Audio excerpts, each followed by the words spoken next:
Hello, I'm here today with Michelle Mazur, who is the author of the book, The Three-Word Rebellion, that I read 2 years ago. And it's still relevant for me and for many people, I think, and now in this age of AI also. Hi, Hmm. Michelle? Yes, I agree. It is figuring out what your core message is, what you want to be known for, is going to be more important now than ever, especially with AI making it so easy for people to write and produce content. Right, right. Okay, let's share my screen and let's start Okay. drawing, sketching. So this is my empty canvas. And my plan is on the left side, we draw the people you're working with or the audience of your book or Yeah. whoever you want and why they need to read your book or why they need to hear your message. And on the right Yeah. side, it's what happens afterwards. And in the All middle right. is your big idea. Okay, Okay. Sounds great. so let's take an example. Who is somebody you're working with? I tend to work with established solo business owners, mostly females. They are experts in their field. They've been in business for at least 2 or more years, and they're super smart, very good at what they do. They get their clients excellent results, but nobody knows them yet. I always hate the term, they're the best kept secret, but literally they are the best kept secret. And so for their business, they've been really relying on word of mouth marketing. So people will talk about them and their clients love them and refer them, but they have to wait for the next referral to come in. And the issue with that, obviously, you don't have any stability in your business because you don't know when the next lead is going to come into the door. And also, I think it's really frustrating. I have this term that I talk about that is the overlooked expert. And I always think about it as there is this podcast called Against the Rules by Michael Lewis, and he did this deep dive into expertise. And he said once that the people who sit around and think about marketing themselves are not the same type of people who develop these exquisite expertises.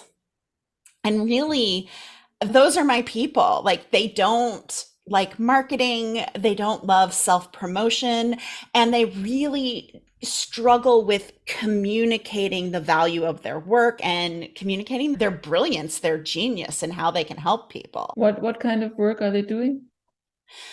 Oh, it really varies. I swear you can find overlooked experts in almost every industry. I have worked with everyone from what you would expect, like coaches and business consultants. I've worked with registered dietitians. I've worked with astrologers, attorneys. These overlooked experts who are brilliant but can't communicate it are everywhere. Put some stars here, inspired by the astrology, but it just means brilliant. Yeah, I love it. So she's sitting here and thinks, where is the next, what did you say, word of mouth or when? Yeah, she really relies on that word of mouth marketing. And I think the other thing is like she's tried marketing. It's not like she hasn't taken like a million different online courses about how to market her business, but none of it's really ever worked for her. Like, it always just feels like a huge waste of time, a time suck of doom. And they just get to the point where it's like, I'm not going to do this. It's not working for me. No, she should not. No, she should not take another marketing course. Okay, so here you come in Hmm. and you are the guide. Now let's make a little portrait here. Sorry in advance. Yeah. Oh, that's all right. And you say, don't take another marketing course. So what Yes. do you say that she should do instead? Well, it's the thing that the marketing courses leave out. They are great at teaching you a lot of tactics, but they don't teach you what to say in order to make marketing work. So I would say for her, it's like, it's time to like, don't take another marketing course and really focus on your message, what you want to be known for, and how to basically lead people to the work you do, because that's the only way marketing is ever going to be effective, is if you figure out what you want to be known for and then what do you need to say in order to get people interested and to raise their hand and say like, ooh, I think you could help me. And she doesn't know that yet? Not usually. It's very interesting because usually by the time people get to my content, they're like, "Oh, that's why that webinar I created didn't work, or why my social media posts don't go anywhere, or why it's so hard to create content because like you don't know what exactly to say that's going to move the needle, because marketing exists to get people interested in your work, to build brand awareness, right? To generate leads for your business. And if you don't know how to persuade or what to say to them, then it doesn't work. But they haven't figured that out. They just thought like, oh, this marketing tactic doesn't work for my business, or my audience doesn't like it. They don't think about the fact that what they're saying might not be working. Mm-hmm. So is she using too many words? Oh, yeah, too many words. And also speaking above the head of the client. Like I always tell my people, your client doesn't want to be an expert. They want to benefit from your expertise. And I think sometimes, oh, especially with women, I hate to say that, it's like we get into this proving energy with expertise of like, oh, well, if I just show people how much I know, then they'll want to work with me. And it's like, no, it just confuses them because they really don't want to be an expert. They want to hire someone who gets the problem and knows how to help deliver some type of solution. So she says, I need to show what I can do. Yeah. And I need to prove how smart I am. Like Oh if they yeah, yeah. I just need to if prove. they just if they Yeah. just understood how smart I am or how amazing I am at what I do, then they'll want to hire me. And the people are just looking for solutions to their problems. Yeah. They look away. Yeah, they don't want to become an expert, right? One side effect of this is like when we talk over people's heads, we kind of make them feel stupid unknowingly. Like, oh, you should totally know this high level thing that I'm talking about. Yeah, yeah, yeah. And that has them looking elsewhere or not even noticing you. Yeah, what is she talking about? And probably they don't even think that because they just don't listen. Yeah, I mean, if they do see your content, they're thinking, what is she talking about? But for the most part, they just kind of ignore you, which sucks. Yeah. And they ignore you in favor of the people who have half the experience, half the expertise, but who are really great at marketing. Yeah, who make it simpler. Yeah. Mm-hmm. Okay, so what to do? Not more tactics. No, not more. Before we go to your idea, let's think about what she wants. Mm, Yeah. What is she dreaming about? So what she wants is like a wait list of clients. Wait list. Her client pipeline is full and she has a wait list of clients. That's one thing that she wants. A lot of my clients really want to launch a group program, but they don't have an audience to launch a group program to because that takes marketing, right? Mhm. So she really wants to grow her audience, but not just like grow her audience with a bunch of random people. She wants to grow her audience of future buyers who would be interested in the work she does and signing up for the group program. So, yeah, filling up the client pipeline, growing the audience so you can launch the group program, and also having opportunities show up for her where it's just, like she's being asked to speak on podcast or she's being asked to speak on stages or being asked to teach to a group of people. Like she wants those opportunities. And there's also being confident in knowing what to say so that you can put yourself out there. One of the first results I see my clients get is that they feel more confident in what it is they're putting out into the world.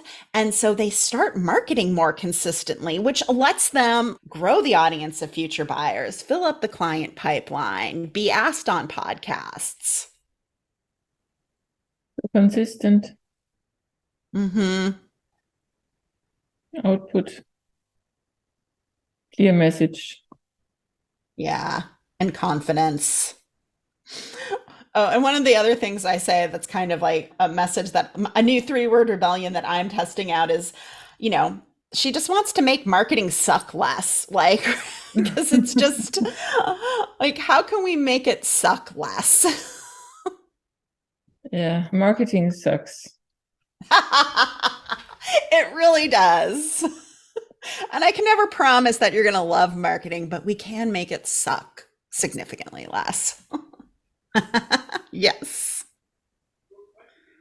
So now she's not the overlooked expert anymore, but what is she No. now? I would say one of the words I like is unrivaled, just because like she's unrivaled in her field. Is that with two L's or with one? I think it's just with one. Maybe we have to make her even more happy. And she's now on stage. Yep. Maybe it's trousers. Yeah, my people are more trousers people. And they want to buy from her also. So money is also coming in. Was money a problem before? It's not so much about money. What? I mean, it is a little bit about money because it's an inconsistent cash flow that she was experiencing because of the word of mouth. Oh, then we have another C here, which is cash flow. Hmm.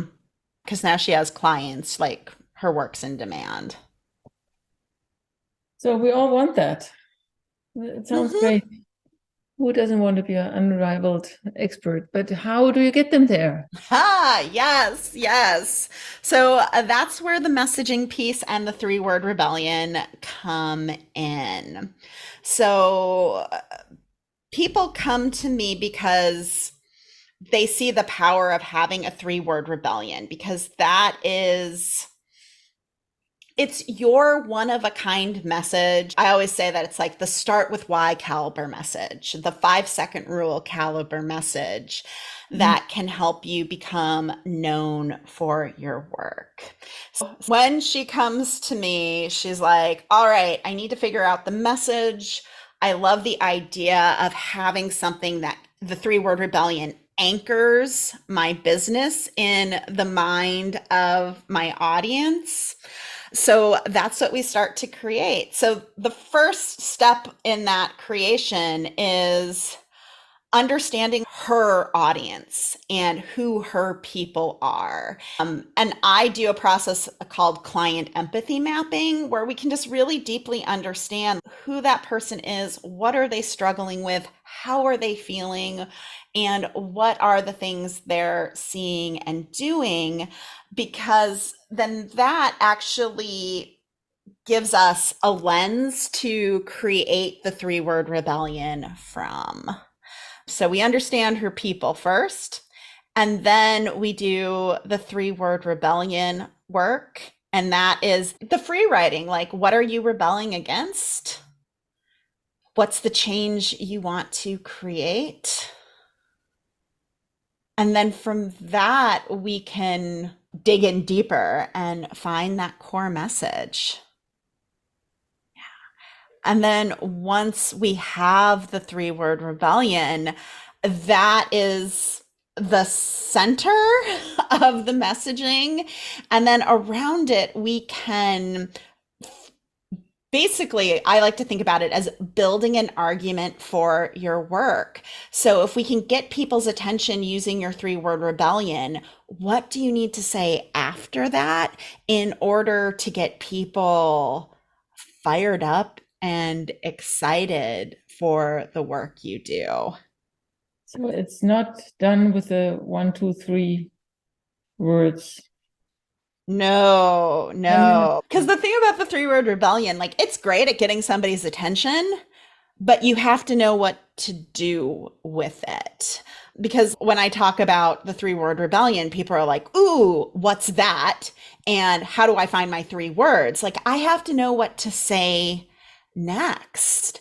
Otherwise, they get excited, they get curious, but there's nowhere for them to go. So you have to be able to expand on it, to explain it in a way that's meaningful for other people and drives demand for it. Mm-hmm. And make variations, or? No, the core message is always the same, but it's thinking about, all right, if I get people's attention with this, how do I help them diagnose the problem they have to see if the change that I'm creating is right for them? So thinking about, all right, yeah, what's the problem? How can I talk about the problem? And then how the 3-word rebellion solves that problem. Or maybe use it for solving problems. Yeah. Is it that?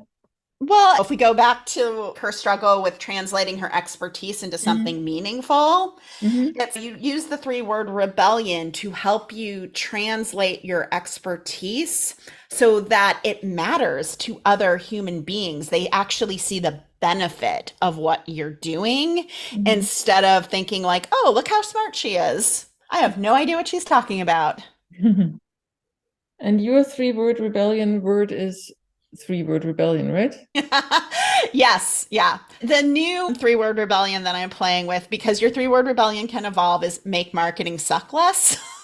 But yeah. But yeah, 3-word rebellion is my 3-word rebellion has been 3-word rebellion for years.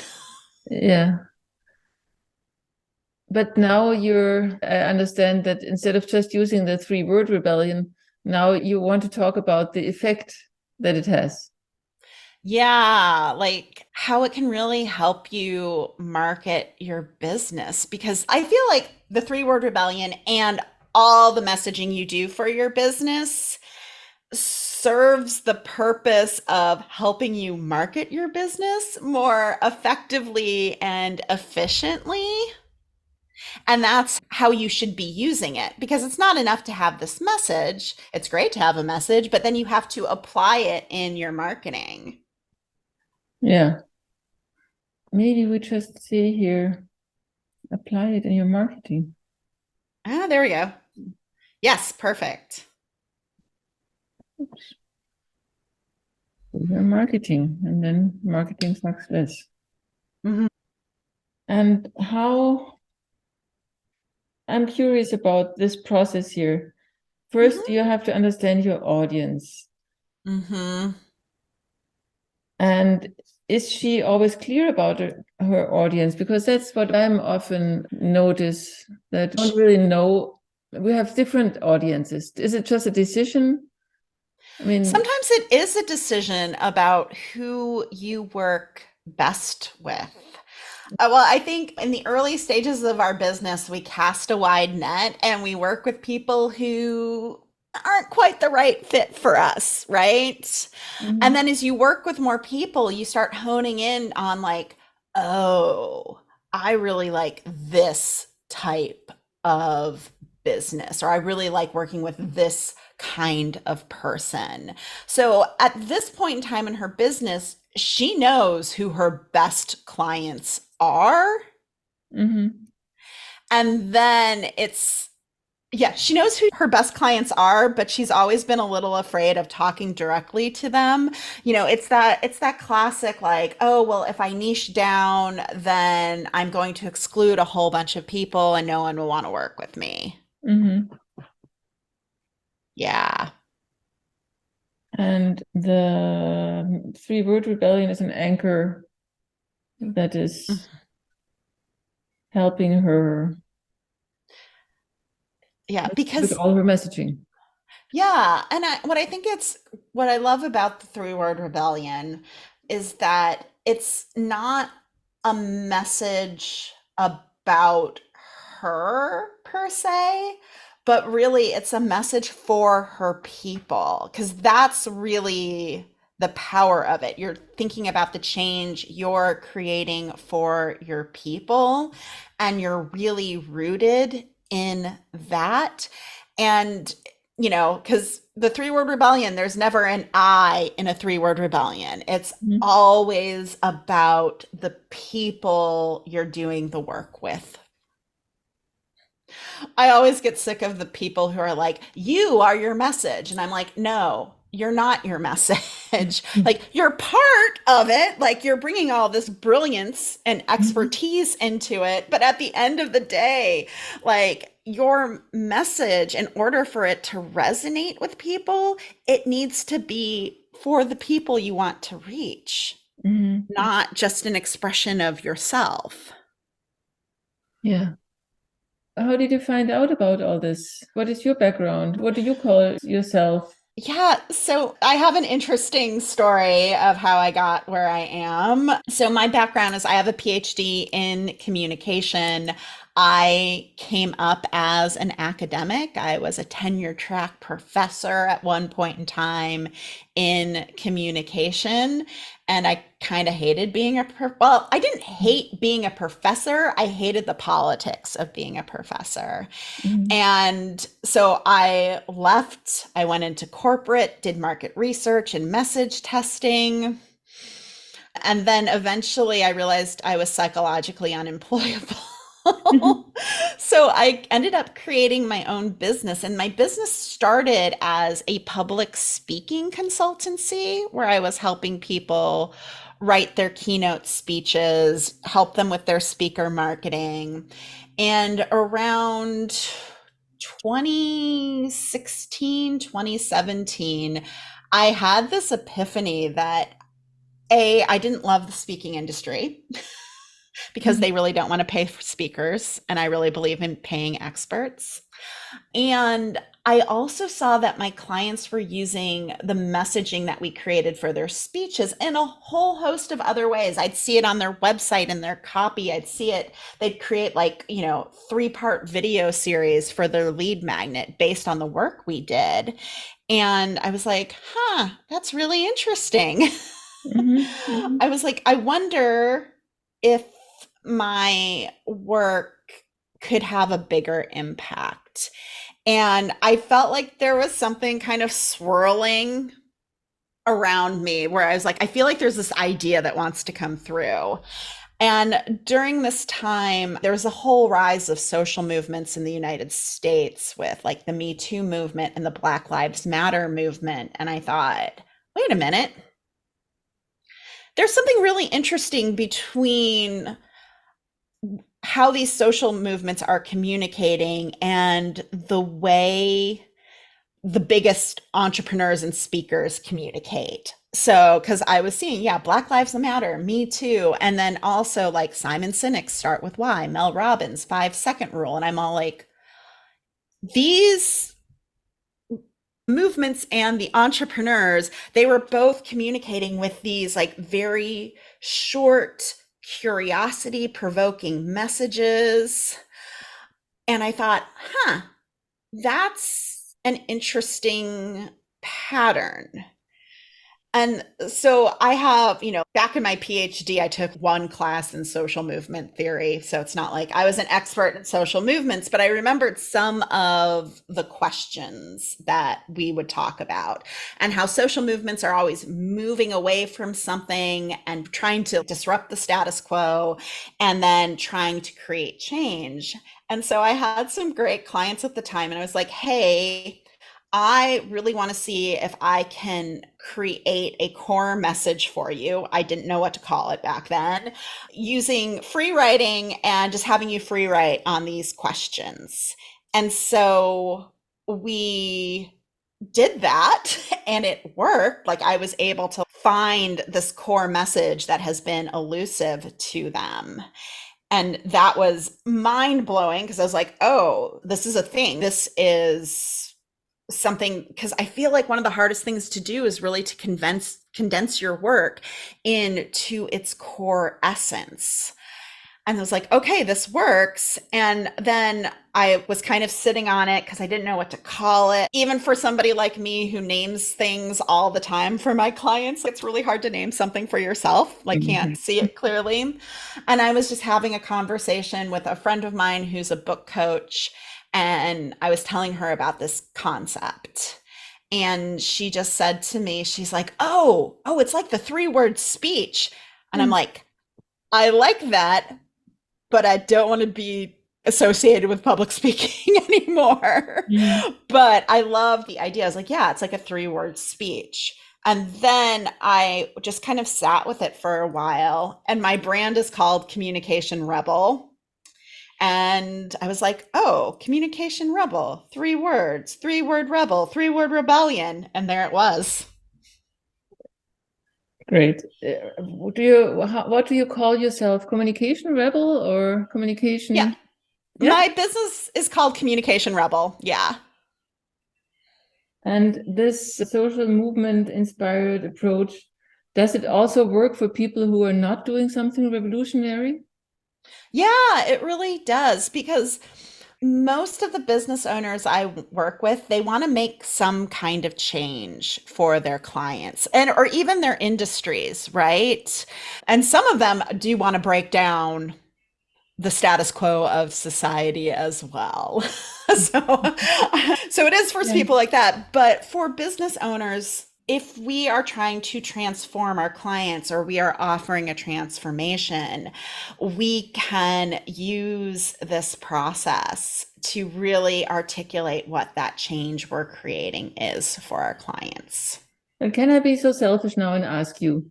I'm not changing the world. I'm just helping my clients see their ideas by visualizing them. Where's the Yeah. big movement there? Where do I start? Well, one of the things I would start thinking about is how many people are dismissing amazing ideas because they can't see them, they can't visualize them. Because really, your work and my work is about that ripple effect of change. If we can help someone see their idea, articulate, for me, it's like articulate the change they're creating for people, then those individuals, those business owners go out there and make a big difference. And yeah, it's not like you're going to, well, one of your clients might change the world. We don't want to limit Oh, it, yeah, yeah, that might right? be. It's just Yeah. I don't feel like I'm doing it, but my client Yeah. might. Yeah. Yeah. And we need the supporters, right? Mhm. A movement can just be a couple of people. Most movements start out that way. Like Black Lives Matter started with a few people just talking about this idea. Mhm. So I feel for businesses, and if you could also think about how the way you do business kind of impacts your industry as well. Because like that's where my work with expertise and the overlooked expert fits in, because the movement that I'm wanting to create is to change online business, to flood the zone with experts so people don't get duped or ripped off anymore. And Mhm. if we know who the real experts are, then people can hire them for the work instead of hiring the people with the pretty marketing. Oh yeah, the real expert, not the one with the good marketing or with, yeah. Mm-hmm. Yeah, it's funny. I got an email this morning from someone in my email community, and she was just thanking me. She's like, I really love the work you're doing to help experts get known and hired. Because she was telling me about how she was having coffee with a friend, and the friend is mentoring a new business owner and basically is saying, like, you can be really mediocre at what you deliver as Mhm. long as you're great at marketing. And I'm like, oh, that's the problem. Mhm. Mhm. We don't want to hire people who are mediocre. We want to hire people who can actually get us the result we want. Yeah, I think we have it. Yeah, And I love it. I will put a little more shading on it, but you don't have to watch me Okay. do that. Then it will look a little prettier. It looks so good. This is so exciting. I can't wait to see the finished product. Yeah. So thank you so much for doing this with Yeah. me. You are so welcome. Thank you. It's such a cool process. Yeah, it's And fun. I can't wait to see it and share it. Yeah. And I get to talk to interesting people. That's the best part about it. Yeah. Yeah, I love it. I love it. So thank you. All right. Well, yeah, let me know when it's ready and I will definitely be sharing it on LinkedIn and Okay, to my great. email list. So Yeah. yeah, it was super fun. It's such a great way to see like your ideas.